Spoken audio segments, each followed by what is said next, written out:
Hi there, and welcome back to another BobBlast.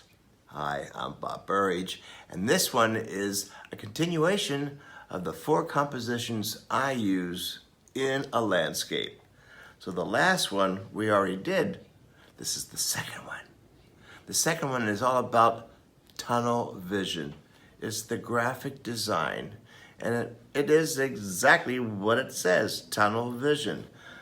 I made over here a black and white kind of a concept of what tunnel vision really is. Everything leads to one vanishing point. Like if I were in a river and I had some tall mountains on each side of me, that kind of a thing. Tunnel vision, this is actually the graphics of that. After I did a black and white one, I just put some transparent color on top of it, and boy, there's the development of my landscape. So that's how I start. Tunnel vision. As a matter of fact, here are 6 variations of the same thing. This is me practicing this over and over and over and over. It's a great warm-up early in the morning in the studio, all right? But then, not only just this, we have color, and this is based on my own color wheel. So, green is the dominant color. Yeah, look at all the different kinds of greens, but it's dominant is green. The focal point is this hot red pink. Pretty much right there, hot pink, can't miss it.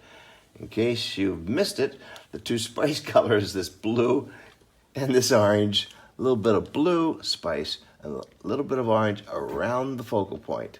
So that's basically my color wheel working with tunnel vision. Here's when I started out with black and white.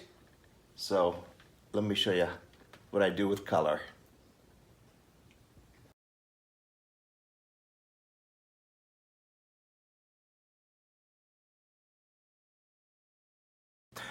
Now that you know about tunnel vision design, there are 2 ways I actually start my warm-ups. One way is taking little 6x9 watercolor papers and cover them with gesso. This happens to be orange gesso from Holbein. So I have the color I want and I have the gesso already I want. So I'll do like 4 or 5 of them, in the morning, just a warm-up.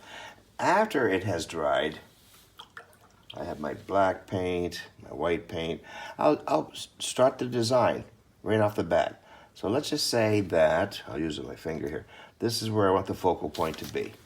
So I determine that at the very beginning. And now let's just do some color. Obviously the focal point. Well, look where your eye goes, right? Yeah, I'm going to do other things too, later on. I'm going to also make sure that when it goes back lighter, lighter, and know that dark colors come forward. You knew that, right? So, and then I'll let it dry. At this point, I'll let it dry. I'll do all of them. Bing, the bing, the bing. So I had the design down first. And that's kind of important to have the design down. Now over here, I have my color. These are my Holbein colors. And up here on the wall, I've started the same thing, but only just with black. So I have the design down. It looks like I'm in a lake, sitting in a canoe. That'd be nice, huh? And so I have the sheer cliffs on both sides, but it's black and white. So another way of approaching it, so I have the design down, and now I'm going to take some of this marigold, which is a transparent acrylic paint. It's beautiful, isn't it? So I had kind of like working backwards, had the design down now I'm putting down the color. Now I'm going to put down some color. And this is also the opera. Using a paper towel. It's a great way to get started. I do this in the studio, so I kind of make it all up. Now let's get some color in there. I'm going to have a big brush here. Get some color.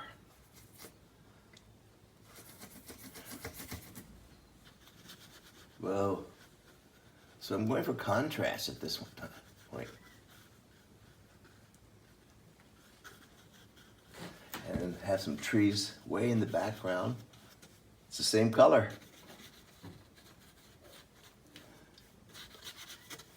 It's a little bit darker.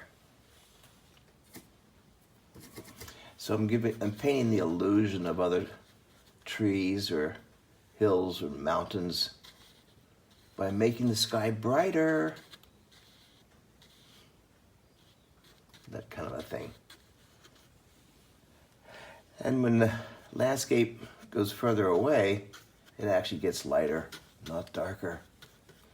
And as landscapes come closer to you, trees, hills, cars, people, they get darker. That's a gross generality. Right?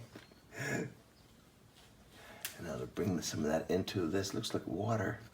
I'm going to bring it in there. I'm going to have more fun. Let's have more fun. Bring some more blue down in here. Oh, wow.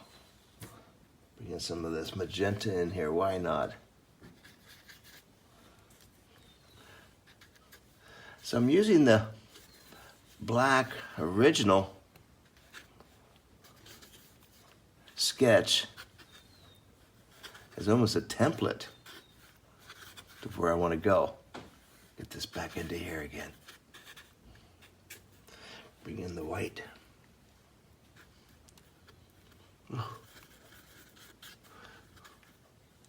See how your eye goes right there. It's going to be the part that will have the most contrast. The eye tends to go to the part that has the most contrast, and that's what I'm doing right now. And I'm just painting all over the place, making sure it's exciting to look at. And we only have a minute or so or less to do this. So I'm just showing you how I do my tunnel vision. And it's all will be a lot lighter back there, you see? So short, choppy strokes. Make sure you have a strong design. It will be more memorable, have a lot more stronger impact. So the graphic design of the tunnel vision is just as important as the rest of the color and everything else you do. Hey, I'll see you on the next BobBlast and the third graphic design of doing a landscape. Thanks for watching, and make sure you share this with your friends, and I'm so happy to have everybody here watching this. See you on the next one.